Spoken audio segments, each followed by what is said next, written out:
விசுவாசத்தில் ஜெபத்தை கேளும் ஜீவனுள்ள நல்ல பிதாவே. ஆமென், ஆமென். யாவரும் அமர்ந்து கொள்ளலாம். இப்பொழுதும் சிறு பிள்ளைகள் வசனம் சொல்லுகிற வேளை. அதைத் தொடர்ந்து கர்த்தர் செய்த நன்மைகளை சாட்சியாக அறிவிக்க விரும்புகிற ஒருவரும் ஆமென் முன்பாக கடந்து வந்து சுருக்கமாக கர்த்தருடைய நாமத்தை நீங்கள் மகிமைப்படுத்த கேட்டுக்கொள்ளப்படுகிறீர்கள். இப்பொழுது சிறு பிள்ளைகள் முன்பாக வந்து வசனம் சொல்லுவார்கள்.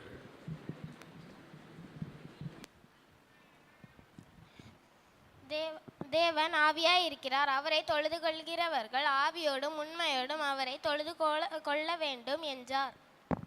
தேவன் ஆவியாய் இருக்கிறார். அவரை தொழுது கொள்கிறவர்கள் ஆவியோடும் உண்மையோடும் தொழுது கொள்ள வேண்டும் என்றார்.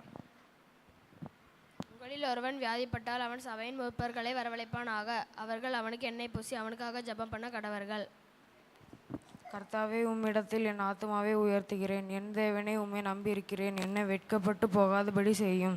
என் சத்துருக்கள் என்னை மேற்கொண்டு மகிழ விடாதையும். சிங்கக்குட்டியில் தாழ்ச்சி அடைந்து பட்டினியாக இருக்கும் கர்த்தரை தேடுவதற்கு ஒரு நன்மையும் கொடைபடாது.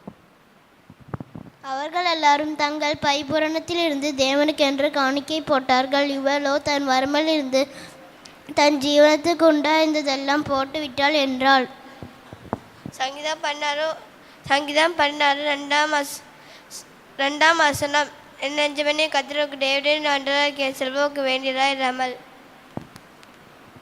நாம் எதை கேட்டாலும் அவர் நமக்கு செவி கொடுக்கிறார் என்று அறிந்திருந்தோம். ஆனால் அவரிடத்தில் நான் கேட்டவல்ல பெற்று கொஞ்சம் என்று அறிந்திருக்கிறோம். இயேசு அந்த அப்பங்களை எடுத்து ஸ்தோத்திரம் பண்ணி சீஷர்கள் இடத்தில் கொடுத்தார். சீஷர்கள் பந்தியிருந்தவர்களிடம் கொடுத்தார்கள். அப்படியே மீன்களையும் அவர் எடுத்து வேண்டிய மட்டும் கொடுத்தார். மனப்பூர்வமாய் கர்த்தருக்கு காணிக்கை கொடுங்கள். தம்புரோடும் நண்டத்தோடும் அவரை துதிங்கள். யாரோடும் தீம்குழலோடும் அவரை துதிங்கள். நான் மாம்சமான யாவர் மேலும் என் ஆவியை ஊட்டுவேன். அப்பொழுதும் குமாரர்களும் குமார்த்திகளும் தீர்க்கதரிசனம் சொல்வார்கள். கட்டளை கிருபை என்று கர்த்தர் நல்லவர், அவர் கிருபை என்றும் உள்ளது. நீதிமான் பனையும் போல செழித்து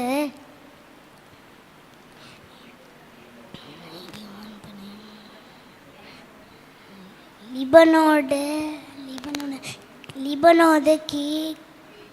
கேதரை போல் வளருவான்.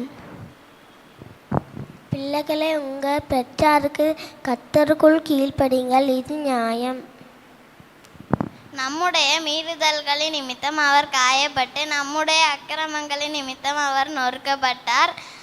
நமக்கு சமாதானத்தை உண்டு பண்ணும் ஆக்கினை அவர் மேல் வந்தது. அவருடைய தழும்புகளால் குணமாகிறோம்.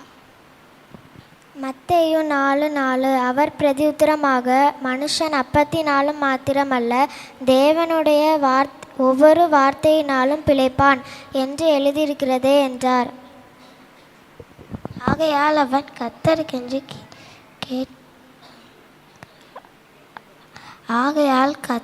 கீழ்ப்படியுங்கள், பிசாசுக்கு எதிர்த்து நில்லுங்கள், அப்பொழுது அவன் உங்களை விட்டு ஓடி போவான். தேவனே, என்னை காப்பாற்றும், உம்மை நம்பி இருக்கிறேன். என் நெஞ்சமே, நீ கர்த்தரை நோக்கி, தேவரீர் என் ஆண்டவராய் இருக்கிறீர்.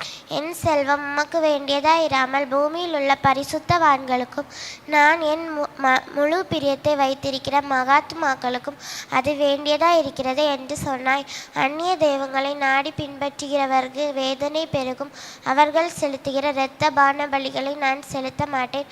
அவர்கள் நாமங்களை என் உதடுகளால் உச்சரிக்கவும் மாட்டேன்.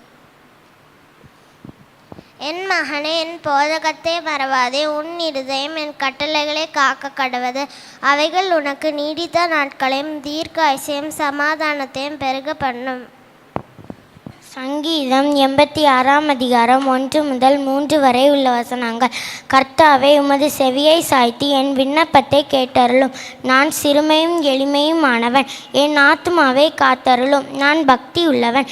என் தேவனை, உம்மை நம்பியிருக்கிற உமது அடியேனை நீர் இரட்சியும்.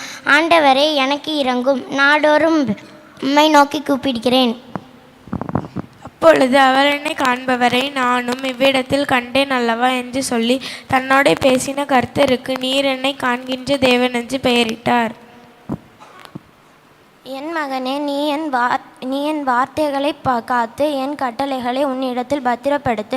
என் கட்டளைகளையும் என் போதகத்தையும் உன் கண்மணியைப் போல் காத்துக்கொள். அப்பொழுது பிழைப்பாய். அவைகளை உன் விரல்களில் கட்டி அவைகளை உன் இருதய பலகையில் எழுதிக்கொள். இச்சக வார்த்தைகளை பேசும் அந்நிய பெண்ணாகிய பரஸ்திரிக்கு உன்னை விலக்கி காப்பதற்காக ஞானத்தை நோக்கி நீ என் சகோதரி என்றும் புத்தியை பார்த்து நீ என் இனத்தாள் என்றும் சொல்வாயாக. நீதிமொழிகள் 7 அதிகாரம் 1 முதல் 5 வரை உள்ள வசனங்கள். அக்கிரமங்களினாலும் பாவிகளினாலும் மறுத்தவர்களாக இருந்த உங்களை உயிர்ப்பித்தார். அவர் பிரதியுத்தரமாக, மனுஷன் அப்பத்தினால் மாத்திரமல்ல, தேவனுடைய வாயிலிருந்து புறப்படும் ஒவ்வொரு வார்த்தையினாலும் பிழைப்பான் என்று எழுதுகிறதே என்றார்.